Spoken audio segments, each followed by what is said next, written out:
Right, today I'm going to explain to you how camera sensors work, with especially focusing on the Bayer pattern. So this is a mosaic that most sensors have, and it's very, very common. And what it's doing is allowing the camera to maximize the amount of information it can capture without maximizing the amount of data it needs to store. So what you got to think is we're heading over here to your computer. That's a computer, right? And we've got our image that we're actually seeing outside. So for that, I'll just draw like a little sun for now. And in between that, we've got your camera. And your camera has to facilitate getting that to here. And what it's going to do is this is going to be our sensor. These are pixels. And I'm going to explain to you how this works. So a pixel is also known as a photo site. And it's a bit too hard for every single photo site to register every single color and make use of that information. So what they do, if I just take one pixel for a minute, imagine this is from a side-on view, right? So this is top down, this is side on. So I'm looking at it side on. Every pixel has a physical filter over the top of it, which is green, red, or blue. It's a lot easier than doing any computer work to just simply put an actual filter on top of it. And they do it in a very specific pattern. And they give us 2 green filters for every 1 red or 1 blue. And they do it in a set of 4. So the pattern looks a little like this. So if I see that, that's green, green, there we go. All right, so they're all my green pixels, or my pixels with a green filter on top. Then I've got blue filtered ones. So over here as well. And then I've got red filtered ones. So just do that here. All right, that's what a pixel camera sensor is looking like. We've got this pattern of red, green, and blue. The reason we have 2 green for every red is because the human eye sees luminance, brightness, darkness better in green. You think about humanity, the species had to grow up with a lot of plants many, many thousands of years ago. That's probably why. And your camera is kind of working in this like set of 4 to a point, right? But the tricky thing is that what this filter does is it allows only one channel of light to come through. So in this first pixel, green light can come through, but red light gets bounced off and blue light too. Said that the wrong way around, but you know what I mean. And the same thing happens if I was to do the other 2, right? You see where I'm going with this. If I have a red filter, red light gets through, but the others don't. And a blue filter, blue light gets through, but the others don't. And we end up with an amount of information about, okay, well, how much blue light is there where this pixel is looking? How much blue light is there? The next pixel is going, well, how much red light is there? Not there, here. And the next one along, the green one, okay, but well, how much green light is here? They're not caring about the other lights. They're only caring about their color. Bit chalk in my eye. Whew.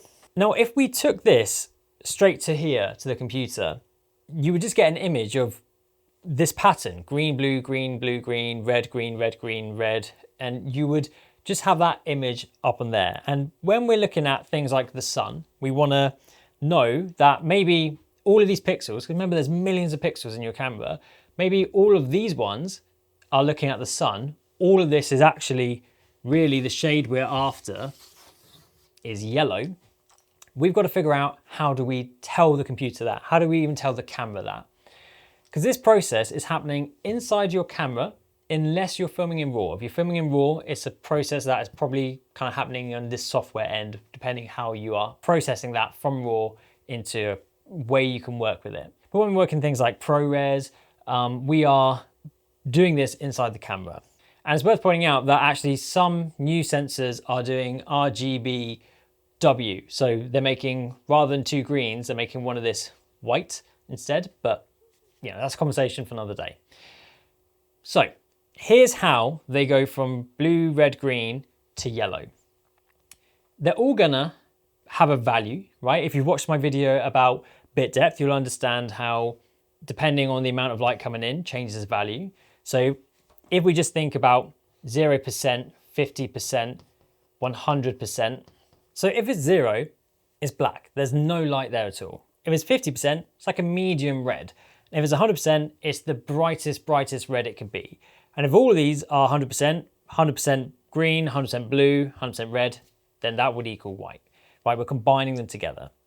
But how this actually works is every one of these pixels is still only registering their value. So this red may be 50%, this blue may be 10%, and this green may be 80%, right? And if we stick these numbers up here, so let's say this is 80%, and this blue next to it is 10%, and this red is 50%. And let's just do it for a little cluster, because that's going to be really important and you'll see why. To say this green, you know, it's not quite as green, it's 75%. This blue is also 10%. This green is a bit brighter, 85%. This green is 80% as well. This red is 30%. And this green is 75%. Individually, they're only picking up that one channel.